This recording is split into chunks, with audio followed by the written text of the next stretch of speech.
Greetings. We again here to continue. We are looking at a research report, and we had looked at the fifth step in this report, in this topic, which was how to create a research design. And here we looked at a certain point we came up, and okay, like from previous, we've been arguing that at a certain point we shall look at the different types of data analysis in details. So it is what we have started on. So in this video, we're going to look at the thematics analysis. So we're going to look at how to do the thematics analysis, and that's what we'll concentrate on in this video. So as we look at this type of data analysis, we're going to look at a number of things, which will include how to use thematics analysis, different approaches to thematic analysis, familiarization, coding, generating themes, reviewing themes, defining and naming themes, and then writing up or producing your report. So those are the things we're going to look at, the subtopics we're going to look at in this topic. So thematics analysis itself is a method of analyzing qualitative data, just as we've been saying that thematics analysis is one of the methods of analyzing qualitative data. So it is usually applied to a set of texts such as interview transcripts and questionnaires and so on and so forth. So the researcher closely examines the data to identify common themes or topics, ideas and patterns of meaning that come up repeatedly. So in this method of data analysis, we may look for ideas and patterns of meanings that come up repeatedly, which we make into themes, as we are going to see. So there are various approaches to conduct thematics analysis, but the most common form follows a 6-step process, which contains familiarization, like we said we are going to look at familiarization, coding, generating themes, reviewing themes, defining and naming themes, and then writing up or producing the report. So those ones are just steps within a certain approach that you've chosen. Like they're just steps, like the common steps that are followed during the thematics analysis. They are approaches, but these are just steps. As we continue to become more clear. So this process was originally developed for psychology research by Virginia Brown and Victoria Clark. So however, thematics analysis is a flexible method that can be adapted to many different kinds of research. So now we are going to look at when to use thematics analysis. So thematics analysis is a good approach to research where you're trying to find out something about people's views, opinions, knowledge, experiences, or values from a set of qualitative data. So it works well when you're looking at views, opinions, knowledge, experiences, or values from a set of qualitative data. Like as we said, it deals with qualitative data, which data looks at ideas, experiences, opinions, and so on and so forth. So for example, like I said, interview transcripts or social media profiles or survey responses, such things. So some types of research questions that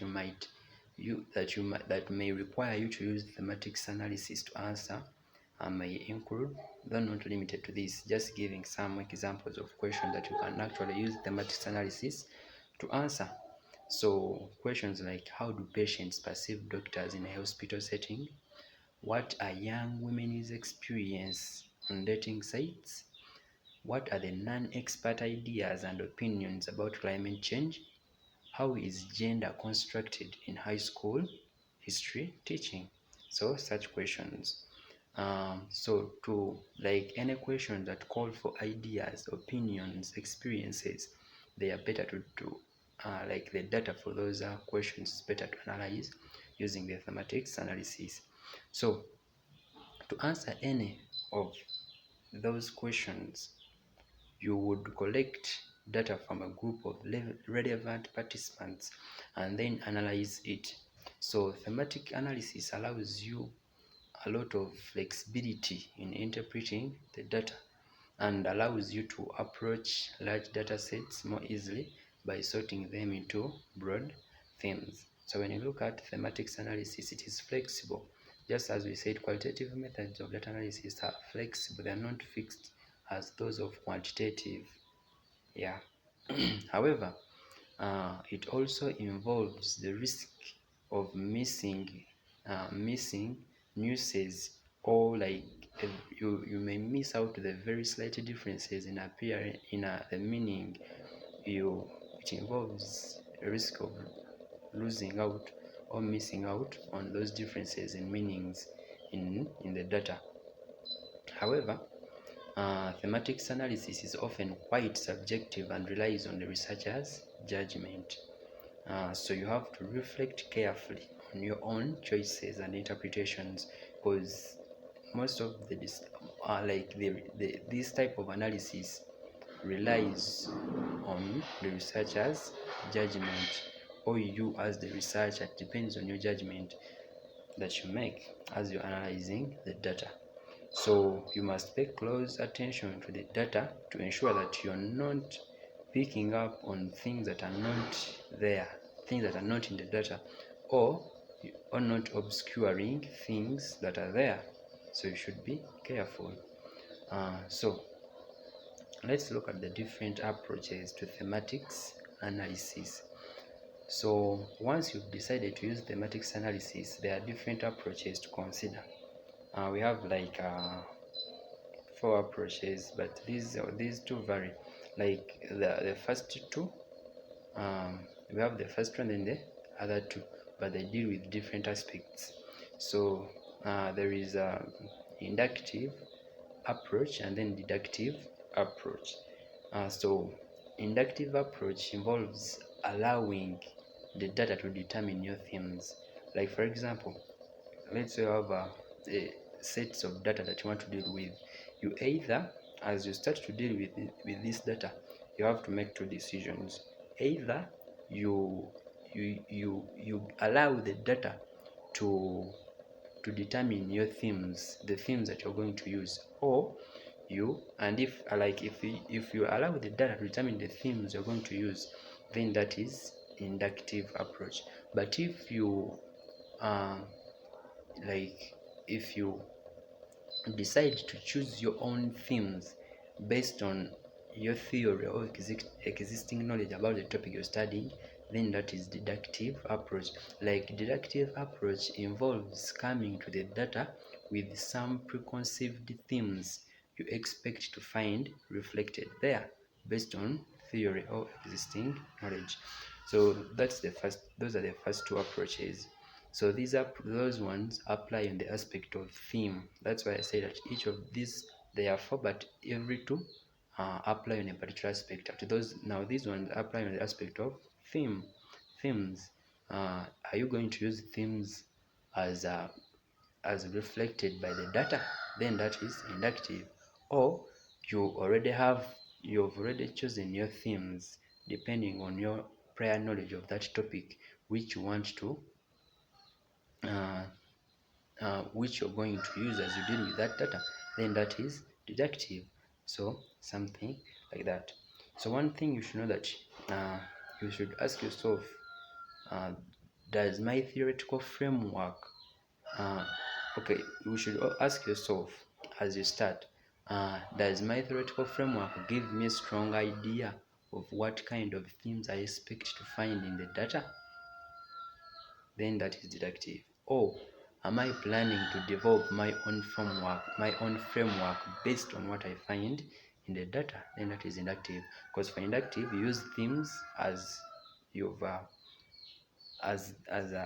gotten them from the data, but deductive, you get your theoretical framework that you come with, like before you even start working with the data.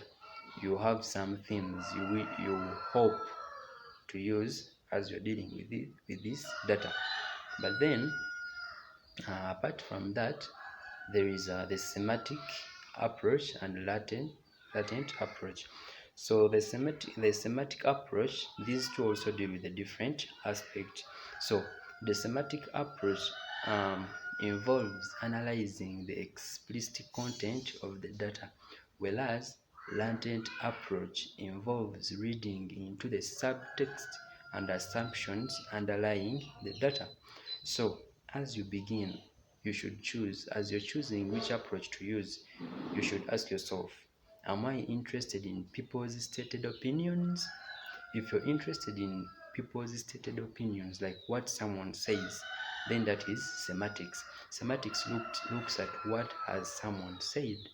But then if you're interested in what their statements reveal about their assumptions and social context, then that is latent approach. So this question helps you to see with which approach you're going to use.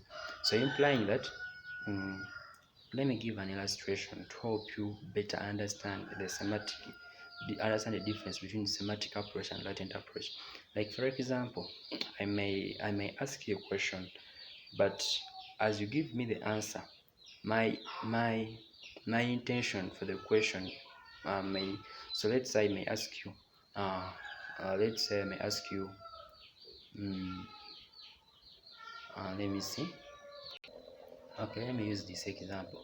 Let's say I may ask you, would you have sex with a woman before having a test of HIV?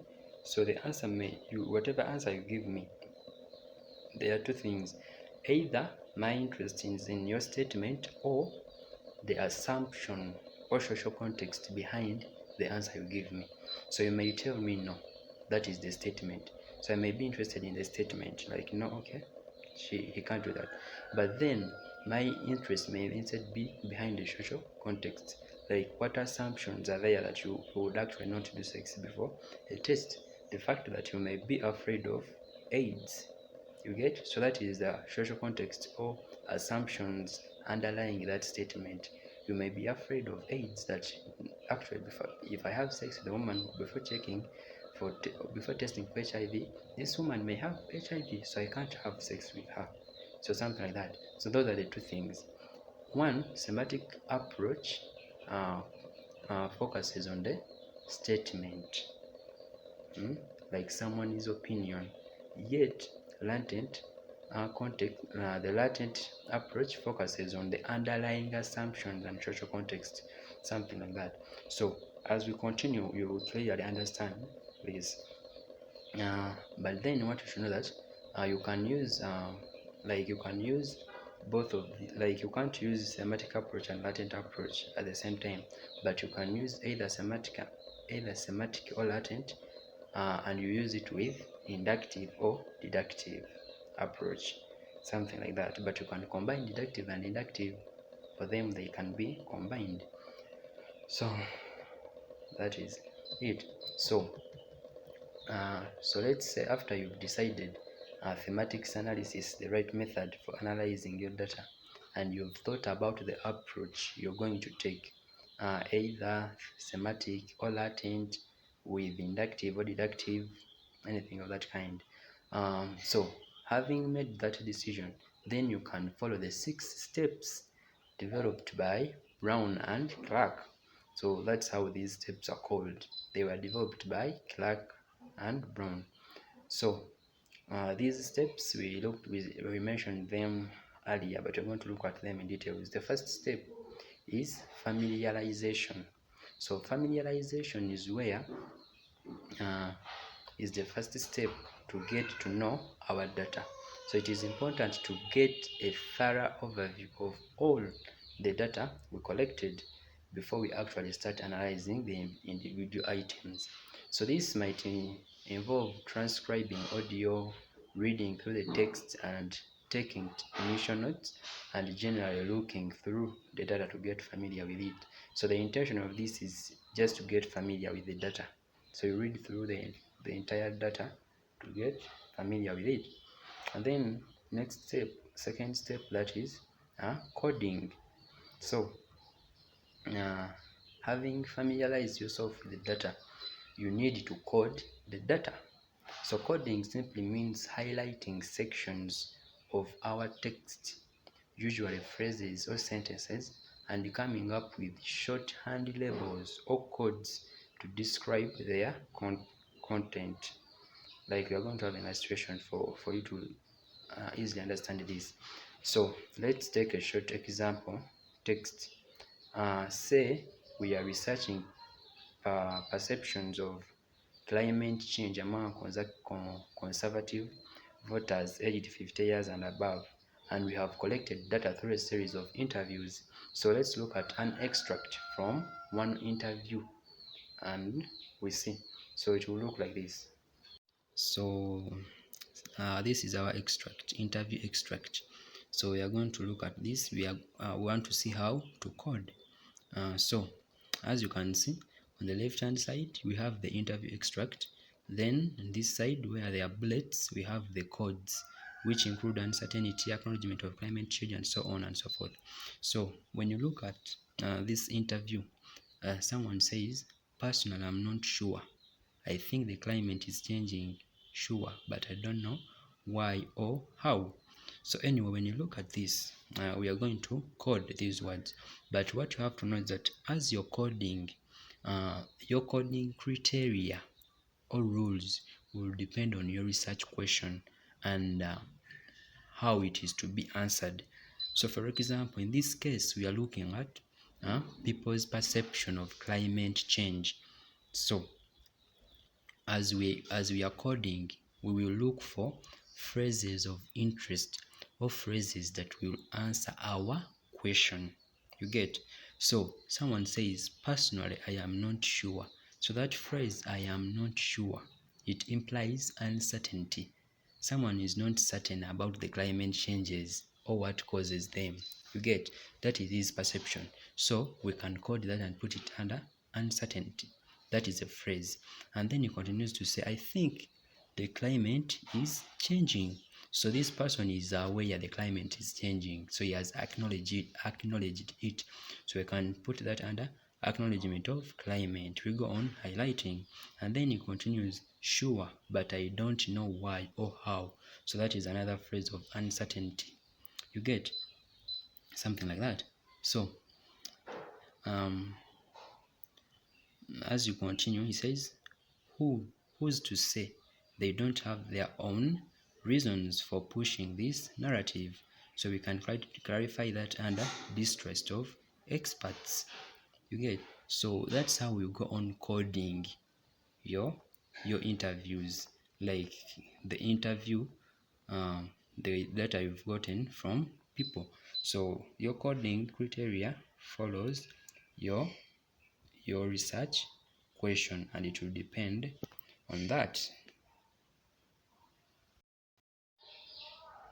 So that's how you continue as you go on coding. Like sometimes it can be easier if you have colored markers.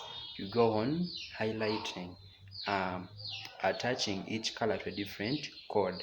These codes are just developed as you're reading your data. As you're reading through the data, you will come up with those codes depending on your research question and how we want it to be answered. So sometimes you can use that water like markers, colored markers, and there are also some programs that can assist if at all you're dealing with a lot of data. There are programs to assist with that. But in this extract that we've looked at, we've highlighted various phrases in different colors corresponding to different codes. Each code describes the idea or feeling expressed in that part of that text. So at this point, I would like to hope you still understand the difference between latent and semantic approach. So for this particular question, we are looking at latent approach because we are not focusing mainly on the statement of the person, of the participant, but we are looking at the underlying assumption or like what is in this statement, because someone says I am not sure. So this statement implies uncertainty. You get? So we are looking this I this is like latent approach, whereby we are looking at the assumption behind that statement. So that's why you see that each of the codes describe the idea of being expressed in that part of text. So at this stage, we want to be thorough. So we go through the transcript of every interview and highlight everything that jumps out as relevant or potentially interesting, or that we see that can answer our research question. So implying that you continue, as you even continue looking at other interviews, you still keep on identifying those statements, highlighting them with the codes with the colors you attached to particular codes, and then as well as highlighting all the phrases and sentences that match these codes that you've already come up with. You can still keep adding new codes as you go through the text. So you can still come up with other codes that you identify as you continue with the process. So after we've been through the text, we now collect and combine texts or information or data together. Like we collect and combine together all the data into groups identified by codes. Like having finished with all the interviews and highlighted the text and phrases, now you combine them and you collect them and you group them according to codes, like as we've been highlighting them under those codes. So you group them and you collect them and group them under those codes in groups. So these codes will allow us to gain a condensed overview of the main points and common meanings that recur throughout the data. So having finished with that, now we go on to the third step, which is generating themes. So at this stage, we look over the codes we've created, identify patterns among them, and start coming up with the themes. So themes are generally broader than codes. Most of the time, you will combine several codes into a single theme. So in this example we've been looking at, we might start combining codes into themes. Like we've been looking at an example where we want to get people's perception of climate change. So we came up with codes which we have looked at previously. So now if we want to turn these codes into themes, this is how we can actually do it. So like we've seen, themes are not far different from codes, just that themes are more broad, whereby they can combine a number of codes. So for example, when you look at those codes, we had uncertainty. So and then we had like as you continue, maybe you've come up with other codes, like leave it to the experts, alternative explanations, like this. So as you look through your codes, you should look at those codes that can be classified together. Like for example, when you look at uncertainty, then alternative explanations, and then leave it to the experts, these ones they all imply uncertainty. So we can have all of those and then put them under uncertainty, and then uncertainty will change to be a code and become a theme, something like that. So then when you look at that code, we had changing terminologies, distrust of scientists, resentment towards experts, fear of government control. So it's that all of these codes, you can place them under distrust of experts. We can put them under that code, and it becomes a theme, something like that.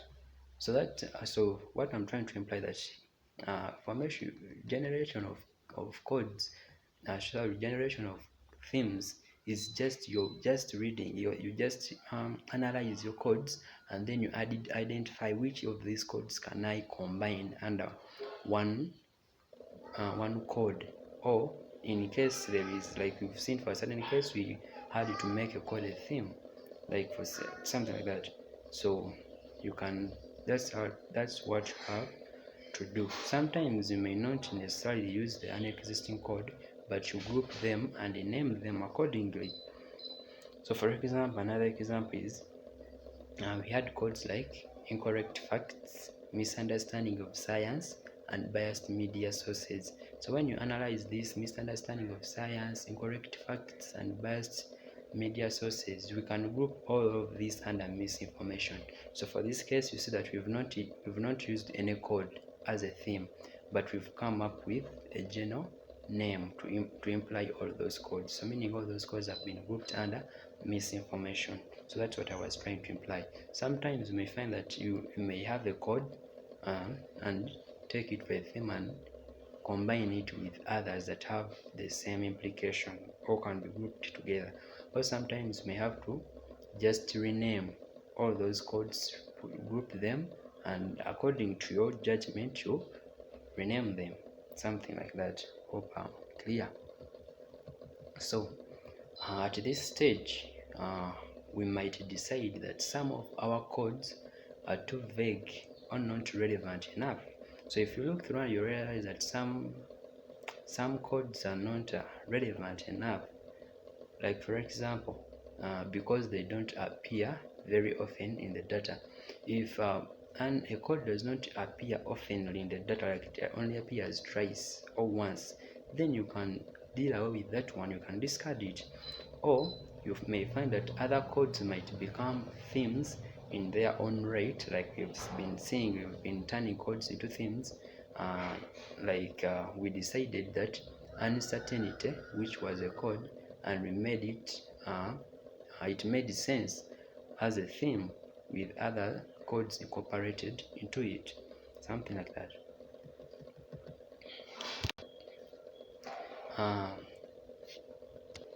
So just to mention again, what we decide will vary according to what we are trying to find out.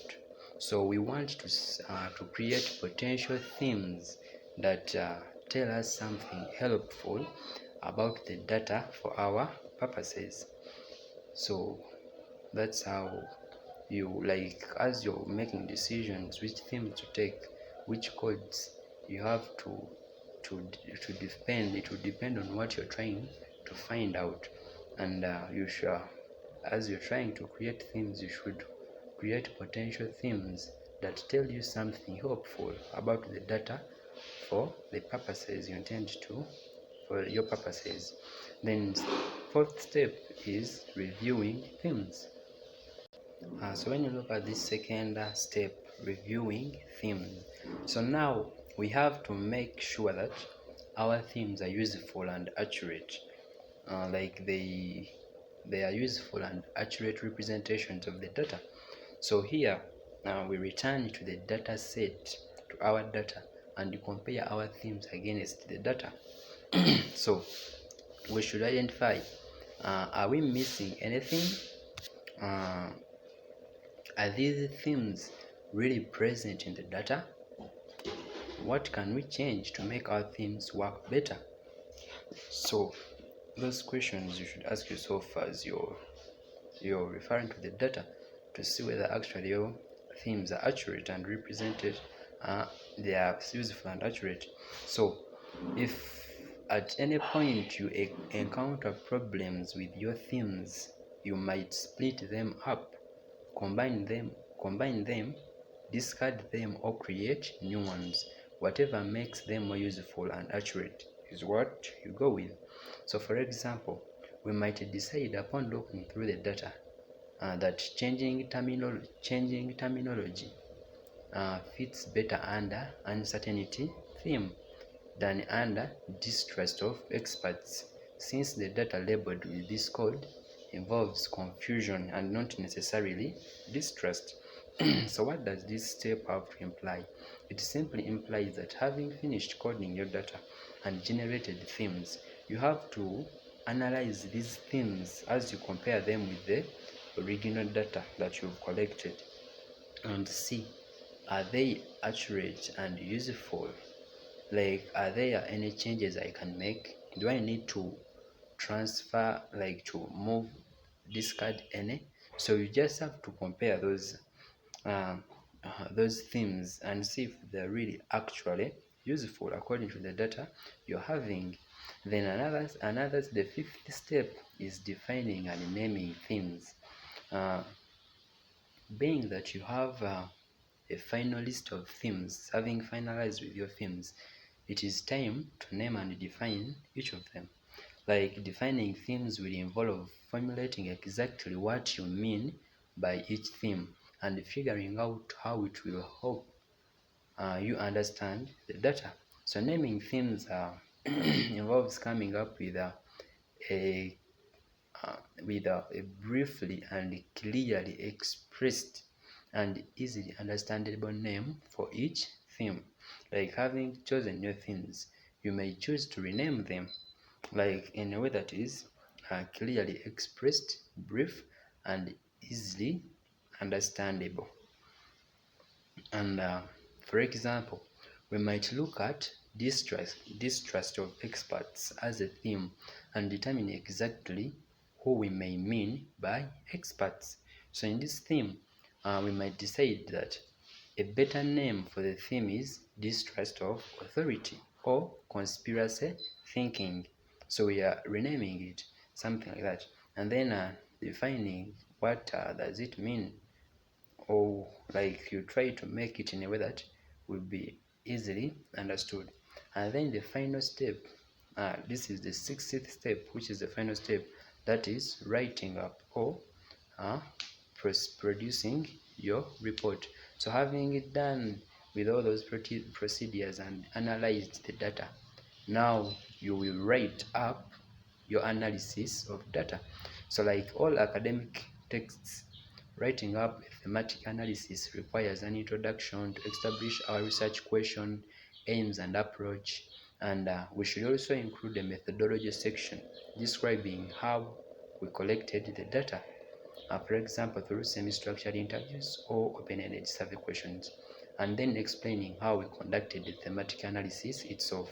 So as you write the report, like, because all of this is intended to come up with a report. So having finished collecting your data and analyzed it, then the final step will be writing the report. So you follow the procedures for writing a report. Maybe we shall look at it when we be looking at the structure of a report. Like a report, if it is a qualitative research, because you can have the structure of a qualitative research report may be different from the structure of a quantitative report, a quantitative research report. You get something like that. They may vary. So for specific to be specific, you can have time and look at it, or we may look at it in the future time. So the results of your findings section usually address each theme in turn. Like, as you go to the findings section or results, then you address each theme independently. You talk about it. So we describe how often the themes come up and what they mean, including examples from the data as evidence. So to clearly get what I'm trying to communicate here, it would be necessary if you go on Google and you put a sample of thematic analysis report or a sample of thematic analysis write-up. So when you get that write-up and you read through that structure, you will easily understand this. Yeah, it will help for illustration purposes to help you follow up this.